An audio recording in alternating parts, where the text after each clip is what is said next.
My community resource project. My name is Jessica Thurummer. I'm in SPED 4300. So I collected a list of 11 websites for my community resource project.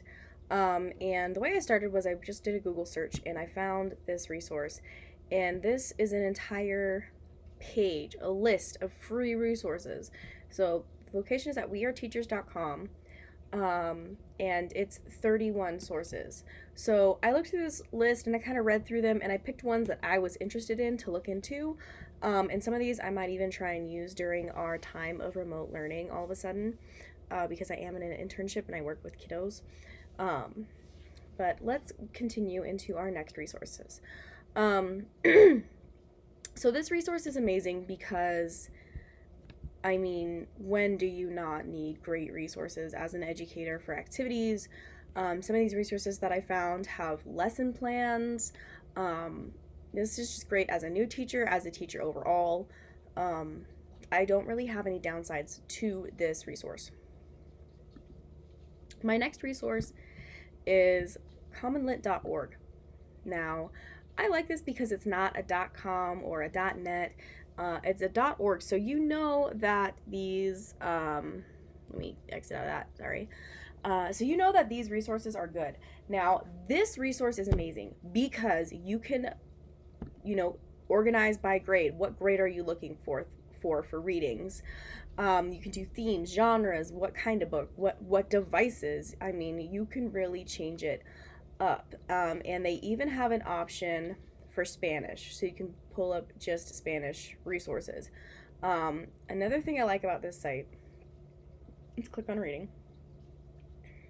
So here's what it looks like when a child or a student pulls it up, or maybe you print it out. There's a lot of different ways you can do this. Here's your reading, right? And then here's an image. This is probably my only downside because early reading really does happen with, or the majority of reading is learning to make context out of something. And pictures help to add context for kids. So I do wish that there were more images to provide more of a base to give context to students. However, I still do love this resource. One of my favorite things is that you can translate the resource, and wow, I did not know it had that many languages. So let's, oh my goodness, I speak German. Let's translate it to German. So you can literally translate it. You just click on this little globe and each one it comes up. That's probably my favorite. A critique for this resource is that this read aloud button isn't working, so I don't know if it actually reads it aloud. I think that if this application of reading aloud does work, this is the perfect resource to use in the classroom to help build your students' literacy skills. So pros, lots of different samples of text. They're quick, they're age appropriate, they are diverse, they can be translated. Critique is my only critique, I think, is that the read aloud option needs to be better.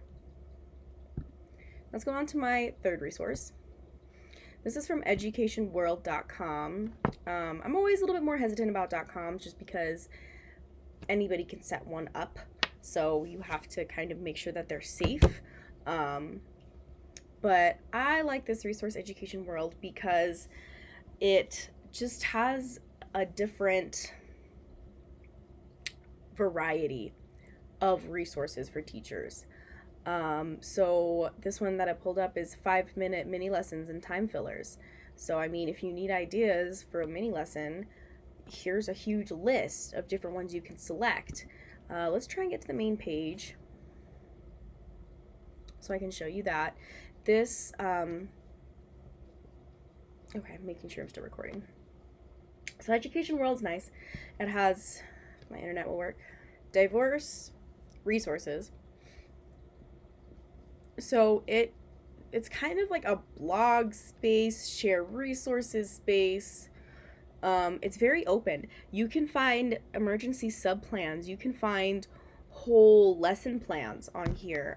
I would recommend adjusting them and making sure that they can apply to your classroom. There's activities, there's links to games. My biggest critique is that this website is glitchy.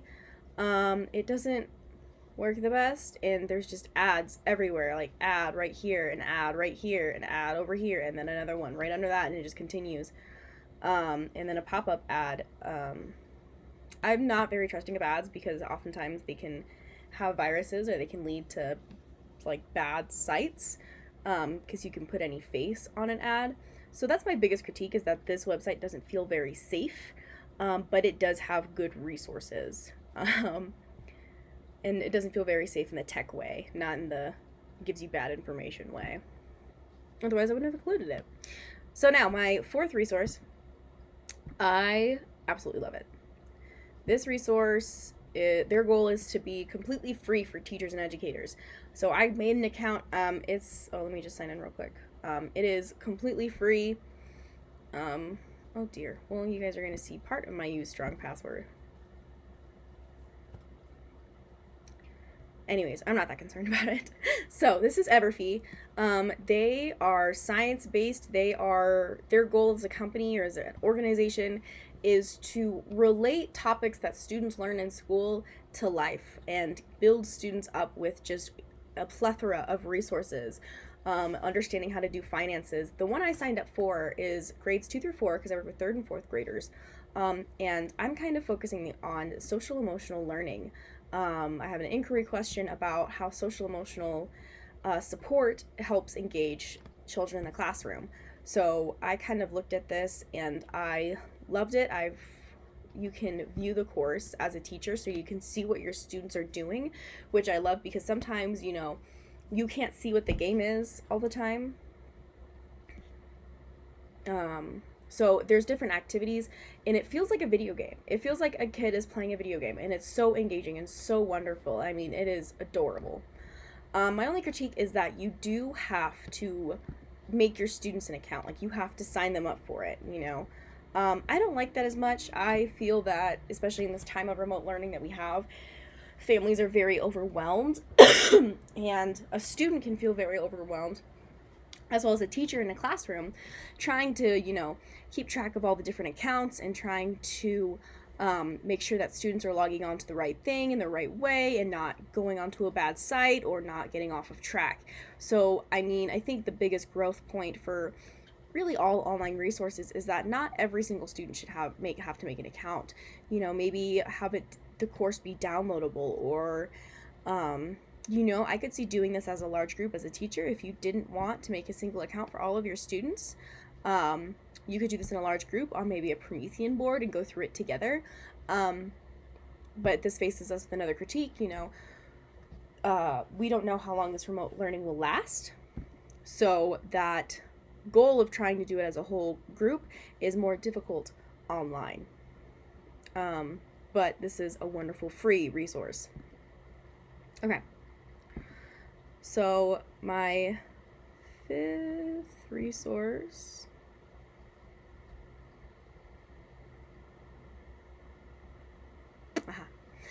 So this is Literacy Design Collaborative. I wanted to look into this resource because I have a lot of students who are struggling with literacy, and literacy is a big factor in student success. So I wanted to look into this resource. They're very research-based, they're science-based, and they provide lessons, they provide like forms of assessments, and you can use it or you cannot use it. I think that they're a really great company. They have coaches and you can pay for courses. Let's look at this a little bit more. So my only question is that because they do so much both in teacher training and they do provide lessons, I wonder if they truly are free. I guess it looks like you can access the library of standards-driven lessons. You can sign that up for free, but I don't know if you can achieve coaching for free, which can be a little misleading when you read it on a site that it's a list of 31 free resources for teachers. This one, I think parts of it are free. But this is a good literacy strengthen kind of, help build up your lesson plan tool in a science-based way. Now here's my other resource. This semester I've been learning a lot about trying to engage students in STEM, and throughout my internship, I haven't really seen any science classes for my students. I've worked through kinder through up to 4th grade students, and I still have yet to see any science courses take place, which is concerning to me because science is a huge part of life, both as an adult and as a professional. We fuel our bodies, that's science. What we eat, how we expel calories, fitness, that's a science. And we have this current pandemic going on, and we have a lot of doctors working very hard to find a cure and find a way to help people. And if we do not educate our students now in the ways of science, who are going to be our future doctors is always my concern. Now, to this resource site, I liked this resource because it's NASA, but the link in the first resource, which was this, led to something different. It had children's activities. So this is my biggest critique of this resource, is it is not user-friendly. There is so many tabs. I mean, every little thing you can click on. So through this website, as an educator, I don't think I'd be able to find, okay, let's see, for educators, it's difficult to find what you need.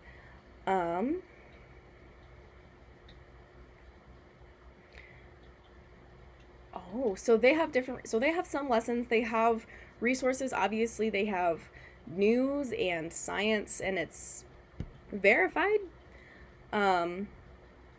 It comes from a reliable resource.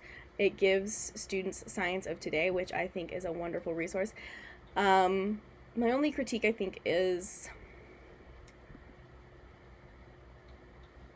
I wish that they had a reading program, so that you could click on something or play or interact with something, but it would read it to you.